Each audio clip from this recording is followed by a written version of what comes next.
साथियों जय हिंद। साथियों जैसा कि आप जानते हैं एड पे कमीशन अपनी फुल फॉर्म में है और जगह जगह पर उनकी मीटिंगें जारी है। हाल ही में दिल्ली में मीटिंग हुई थी, अभी हैदराबाद के अंदर मीटिंग्स हैं। तो अभी हर एक स्टेट के अंदर जो भी प्रमुख जो शहर है उनके अंदर इनकी मीटिंग्स है ना, मीटिंग का प्लानिंग चल रहा है, हो रहा है, ऑर्गेनाइज हो रहा है। ठीक है, तो इस दौरान बहुत सारी एसोसिएशंस और मेनली जो सेंट्रल गवर्नमेंट एम्प्लॉयज़ की एसोसिएशन है NCJCM, उसके द्वारा अपने मेमोरेंडम के अंदर बहुत सारी ऐसी डिमांड दी गई है जो थोड़ी सी अमेजिंग है और थोड़ी सी निराली है बट डिजर्विंग है। तो मैं ऐसी ही डिमांडें हैं उनकी लेके आया हूँ आपके सामने। इन डिमांडों को आप देखिए, बड़ी अमेजिंग और डिजर्विंग डिमांड है। तो जैसा कि आप स्क्रीन पे देख रहे हैं, 15 amazing new 8 CPC demands but deserving. Amazing तो है लेकिन डिजर्विंग है, यानी कि डिजर्व करती है, इनको पूरा होना चाहिए। ठीक है, तो एक बार हम इसको देखते हैं। देखिए, सबसे पहली है 8 CPC के सामने NCJCM ने और दूसरी जो यूनियंस है उन्होंने जो रखी है, उसमें सबसे पहली है कि अलाउंस रिलेटेड टू क्वालिफिकेशन, यानी कि सेंट्रल गवर्नमेंट एम्प्लॉयज़ हैं, क्योंकि NCJCM सेंट्रल गवर्नमेंट का ही डिमांड रख रही है और ये स्टेट गवर्नमेंट में भी लागू अपने आप हो जाता है बाद में।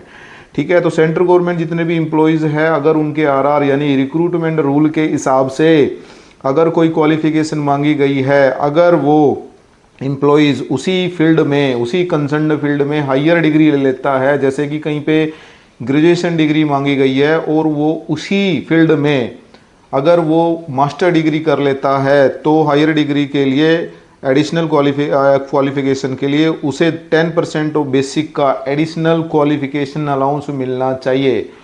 फॉर एग्जांपल, कहीं पे BSc जियोलॉजी मांगी हुई है और कोई बंदा MSc जियोलॉजी भी कर लेता है, या फिर MSc मांगी हुई है कहीं पे और वो PhD कर लेता है, तो उसको बेसिक का 10%, ठीक है, जो बेसिक है उसका अलाउंस उसको मिलना चाहिए।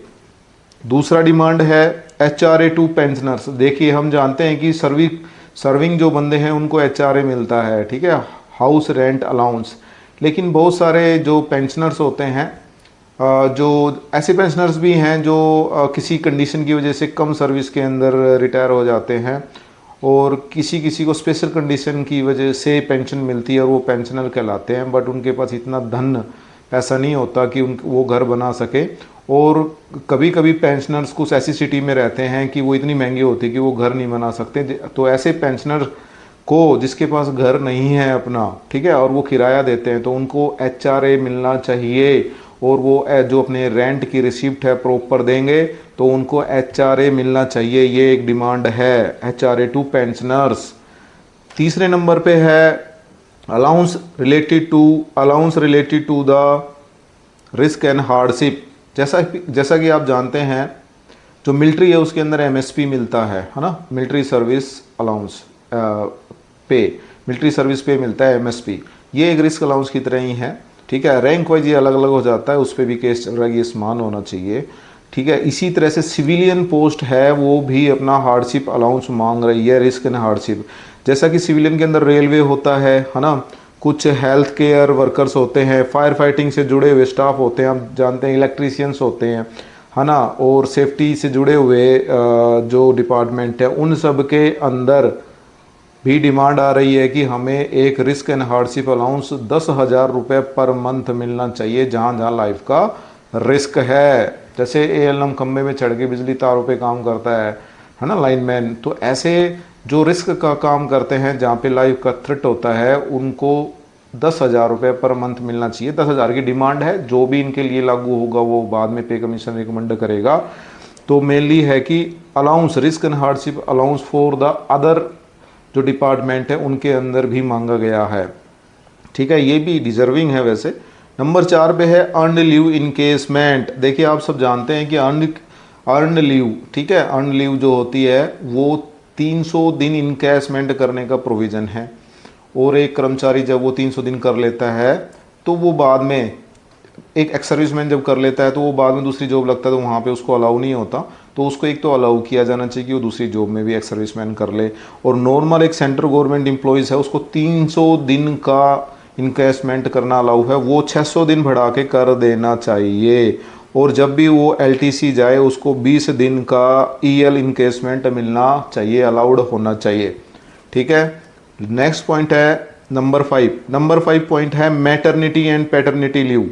देखिए मैटरनिटी लीव अभी 180 दिन मिलती है, तो उसको 240 दिन करने के लिए बोला गया है। और साथ में यहाँ पे एक इम्पोर्टेंट पॉइंट है कि मैटरनिटी लीव, क्योंकि आजकल एक चीज़ चल रही है सैरोगेंसी, तो मैटरनिटी लीव क्या बोला जा रहा है कि जब सैरोगेंसी होती है यानी कि दूसरी की कोख में बच्चा पाला पोसा जाता है और उसके बाद उसका बर्थ करवाया जाता है, उसकी कमीशनिंग मदर अलग रहती है और सैरोगेंट मदर अदर रहती है। तो इस केस में सैरोगेंसी के केस में सैरोगेंट मदर और कमीशनिंग मदर दोनों को 240 दिन की मैटरनिटी लीव मिलनी चाहिए, ये एक डिमांड है। ठीक है ना निराली? चलो अगली देखते हैं, वो उससे निराली है। अगली डिमांड है कि भैया 6th डिमांड है मेंस्ट्रुअल लीव। मेंस्ट्रुअल लीव मतलब जितनी भी महिलाएं होती है उनको मेंस्ट्रुएशनल पीरियड जो आता है हर महीने, उस दौरान उनका हेल्थ थोड़ा इशू रहता है, तो उनको इस पीरियड के दौरान लगभग ये 4 से 5 दिन रहता है, तो इस दौरान उनको छुट्टी मिलना चाहिए, मेंस्ट्रुएशन लीव। ठीक है, तो इस पे ये भी बोला गया है कि जैसे कर्नाटक और केरला के अंदर 1 दिन का मेंस्ट्रुएशन लीव 2025 से लागू किया गया है, और यहाँ डिमांड की गई है कि लेडीजों को है ना 3 दिन का मेंस्ट्रुएशन लीव मिलना चाहिए। पहले 3 दिन पीक पे होते ना, इसलिए उनको 3 दिन का लीव मिलना चाहिए, तो ये भी डिजर्विंग है। उससे अगला है नंबर 7। नंबर 7 है पेरेंट केयर लीव। देखिए बहुत सारी लीव हो गई, मैटरनिटी पैटर्निटी ये वो, तो एक नई लीव का डिमांड रखा गया है पेरेंट केयर लीव। बोला जा रहा है कि 2007 सीनियर सिटीजन एक्ट 2007 के तहत है ना, maintenance and welfare of senior citizen act 2000 के तहत ये चिल्ड्रंस की ड्यूटी है कि वो अपने माँ बाप का ख्याल रखे, है ना। तो 8 कमीशन से ये गुहार लगाई गई है कि पूरी सर्विस में 60 days leave during the entire service, 60 days entire service में पेरेंट केयर लीव की मिलनी चाहिए। जब उसको एम्प्लॉइज़ को ज़रूरत हो, पेरेंट्स के लिए उसका ऑपरेशन कराना हो या स्पेशल कुछ चीज़ करनी हो उसके लिए, तो पूरी इंटायर सर्विस में 60 डेज पेरेंटल लीव ले सकता है। ठीक है, जब उसके माता पिता ज़्यादा बुजुर्ग हो जाए या फिर मतलब ऐसे बोलते हैं ना जब चारपाई पे आ जाए, तो उस टाइम पे वो 60 डेज़ का लीव ले सकता है। और ये लीव लेने के लिए बोला गया है। बोलो है कि नहीं डिजर्विंग? है ना डिजर्विंग। और देखिए अभी आगे नंबर 8, ये डिमांड सच में है मेमोरेंडम में, आप देख सकते हो।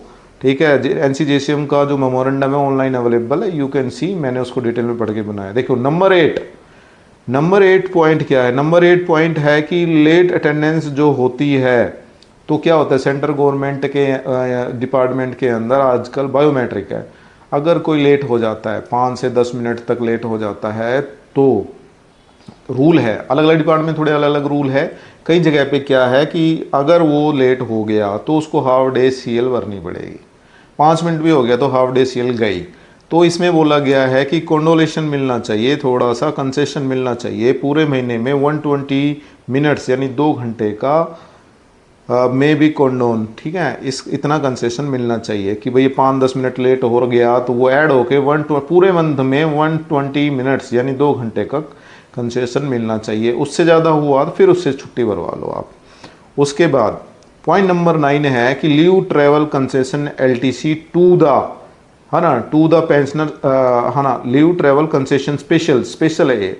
देखो सबको मिलता है लीव ट्रैवल कंसेशन, वो सब ठीक है, इसकी ड्यूरेशन ऊपर नीचे हो जाएगी। अभी 4 साल में मिलता है, 2 में करने के लिए बोल रहे हैं, वो अलग बात है। यहाँ पे एक अच्छी बात बोली गई है कि किसी अगर गवर्नमेंट एम्प्लॉयज़ की सर्विस 20 साल या इससे ज़्यादा हो जाती है तो उसको क्या करना चाहिए? एलटीसी मिलना चाहिए। ठीक है, रिटायरमेंट से पहले 2 बार ऐसा एलटीसी कि वो फ़ौरन जा सके। ठीक है, फ़ौरन जा सके ऐसा एलटीसी उसे मिलना चाहिए। बोलो डिजर्विंग है कि नहीं? है ना। अभी यह है 10 नंबर पे आ जा ग्रुप इंश्योरेंस स्कीम।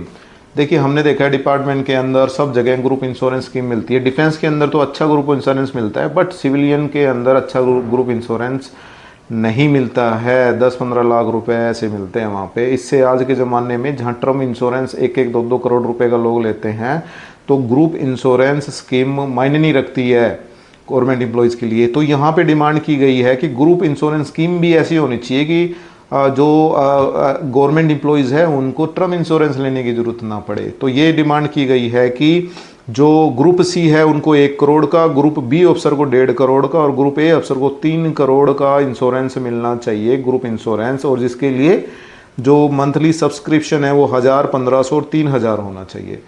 बोलो डिजर्विंग है कि नहीं, है ना। चलो आगे नेक्स्ट 11 नंबर पे देखिए, इसमें बोला गया है कि एक टाइम स्केल मैनर में एमएसपी एमएसीपी यानी कि फंक्शनल नॉन फंक्शनल अपग्रेडेशन मिलना चाहिए। इसका मतलब क्या है कि जो एमएसीपी 8 साल और 10 साल में मिलती है ना, वो 6 साल में, 12 साल में और 18 साल में हो जानी चाहिए। तो ये भी डिजर्विंग है और अच्छी है ना, अमेजिंग है। उसके बाद 12 नंबर पे ये नॉर्मल में भी आती है लेकिन बढ़िया है। मैं यहाँ पे फिटमेंट फैक्टरों की बात नहीं कर रहा, मैट्रिक्स की बात नहीं कर रहा, मैं लेवल्स की बात नहीं कर रहा। अमेजिंग डिमांड जो निराली है मैं उसको बता रहा हूँ, थोड़ी हो या ज़्यादा अमेजिंग लेकिन अमेजिंग है, ठीक है। 12 नंबर में आ रहा है फास्ट ट्रैक प्रमोशन सिस्टम। इसका मतलब है कि आप किसी डिपार्टमेंट में किसी लेवल पे भर्ती हो जाते हो, मान लो क्लर्क हो गया या फिर ग्रुप डी में चला गया कोई बंदा, वो आगे बढ़ना चाहता है, उसके पास क्वालिफिकेशन भी है, तो आगे बढ़ने के लिए उसके पास रास्ता होना चाहिए एक डिपार्टमेंटल कॉम्पिटिटिव एग्जामिनेशन के द्वारा, ठीक है। उसको इररेस्पेक्टिव और देयर ग्रेड, वो किस पोस्ट पे है, किस ग्रेड पे है, उसको देख के भी ना बस उसके पास क्वालिफिकेशन होना चाहिए और वो फास्ट ट्रैक प्रमोशन के लिए अलाउ होना चाहिए। उसे बस एग्ज़ाम देना चाहिए, उसके लिए एग्ज़ाम होना चाहिए। जो एग्ज़ाम क्लियर करेंगे वो हाईयर पोस्ट पे चले जाएंगे, इवन अधिकारी भी बन सकते हैं। ऐसा system fast track promotion system होना चाहिए। इससे क्या होता है, जो अच्छे पढ़ने वाले मेधावी छात्र होते हैं जो आके लोअर पोस्ट में फंस जाते हैं वो आगे जा सकते हैं, क्योंकि बहुत मैक्सिमम डिपार्टमेंटों के अंदर इसके अंदर ब्लॉकेज है। एक बार जहाँ लग गया वो फिर वहीं फंसा रहता है। तो ये एक 6th पे कमीशन से डिमांड डाली गई है जो अभी तक पूरी नहीं हो रही है, तो ये फिर से 8th पे कमीशन के अंदर डाली गई है, ठीक है। नेक्स्ट आता है 13 नंबर पे देखो पेंशन कम्यूटेशन। पेंशन कम्यूटेशन दूसरे मुद्दों में भी शामिल होता है लेकिन यहाँ पे अमेजिंग में भी आता है। क्योंकि अमेजिंग क्यों है, क्योंकि अगर 15 साल से 10 साल आपकी कम्यूटेशन रिस्टोरेशन का पीरियड हो जाए तो बताओ कितना अमेजिंग काम हो जाएगा। तो इसी को रखा गया है कि फिलहाल आपने देखा है कि गुजरात और केरला के अंदर ना 12 और 15 साल कर रखा है। यहाँ पे केरला और गुजरात के अंदर 12 और 13 साल किया उन्होंने 15 से घटा के एक्ट बना के। तो सेंट्रल गवर्नमेंट भी तो इसको कर सकती है। और बहुत सारे जितने भी जजमेंट्स आई हैं, अभी हाल ही में हिमाचल प्रदेश के अंदर जजमेंट आई है, last year Punjab and Haryana high court से आई थी, है ना। और उससे पहले दिल्ली हाई कोर्ट ने 2019 में दी थी, है ना। तो इस तरह से जो जजमेंट आई उनके अंदर भी माना गया कि ये घटनी चाहिए और ये बोला गया कि ये पे कमीशन या गवर्नमेंट खुद अपनी पॉलिसी चेंज करके कर सकते हैं। तो पे कमीशन के सामने ये जस्टिफाइड रीजंस रखे गए हैं और मोस्ट प्रोबेबली ये हो जाएगा। तो पेंशन कम्यूटेशन है वो घटेगी 15 से और ये 10 या 11 साल होगी, ठीक है। तो ये एक अच्छी डिमांड थी, अमेजिंग। अभी आते हैं हम 14 नंबर पे। 14 नंबर पे देखिए कौन सी डिमांड है, family pension and increase in pension after 65 years. देखिए हमारी जो पेंशन है किसी भी पेंशनर की वो रिटायरमेंट और बेसिक का 50% हो जाता है ना, और इसको बढ़ा के बोला गया कि पेंशन 60% मिलनी चाहिए। और फैमिली पेंशन जो 30% हो जाती है, 30%, वो बोल रहे हैं कि अभी ये फैमिली पेंशन तो 50% होनी चाहिए 30 से, ठीक है। एग्जिस्टिंग जो 30 है उससे 50% हो जानी चाहिए, 50%, ठीक है। और तब ये 30 से 50 होगी तो नॉर्मल पेंशनर की रहेगी 60% ऑफ बेसिक, ठीक है। एक तो ये बात है, फैमिली पेंशन 50 और नॉर्मल पेंशनर जो रिटायर होगा तो उसको 60% ऑफ बेसिक मिलना चाहिए। उसके बाद बोला गया है कि जब उसकी 65 साल उम्र हो जाए तो हर 5 साल में उसको 5% का इंक्रीमेंट उसकी पेंशन के अंदर हो जाना चाहिए। 65 हो गया 5% उसकी बढ़ा दो, उससे ऊपर हो गया 70 हो गया 5% बढ़ा दो, 75 हो गया 5% बढ़ा दो, ऐसे करके उसके अंदर 5% का इंक्रीज हो जाना चाहिए। ये डिमांड रखी गई है, ठीक है। उसके बाद आता है 15 लीव सैलरी इनकेसमेंट। इसमें बोला गया है कि जो इनकेसमेंट है, ये तो बता दिया था कि इनकेसमेंट है वो 300 दिन से 600 दिन कर देना चाहिए। इसके अलावा अगर उसका 600 दिन करने के बाद भी उसकी लीव बच रही है या उसकी जो HPL है हाफ पे लीव बच रही है, जो फालतू लीव जितनी भी है उनका उसको पैसा मिलना चाहिए। फालतू अगर इनकेसमेंट हो गई है और एचपीएल भी उसकी जो बैलेंस है उनका उसको इनकेसमेंट यानी पैसा मिलना चाहिए। तो दोस्तों ये अमेजिंग डिमांड है, ये कोई फर्जी नहीं है, ये एनसीजेसीएम के मेमोरेंडम से उठाए गए पॉइंट हैं। वो दूसरे जो बेसिक पॉइंट है फिटमेंट फैक्टर अलाउंसेस वगैरह वगैरह वो तो आप देखते हो, लेकिन ये कमी देखते हो इसलिए मैंने आपको बताया है। लेकिन ये सारी डिजर्व करती है जैसा आपने देखा अभी वीडियो के अंदर। ऐसी ही निराले जो वीडियो हैं आपसे जुड़े हुए, जो न्यूज़ हैं, अपडेट्स हैं, उनको देखने के लिए इस चैनल से जुड़े रहिए, सब्सक्राइब कीजिए, लाइक एंड शेयर भी कीजिए इस वीडियो को। धन्यवाद, जय हिंद।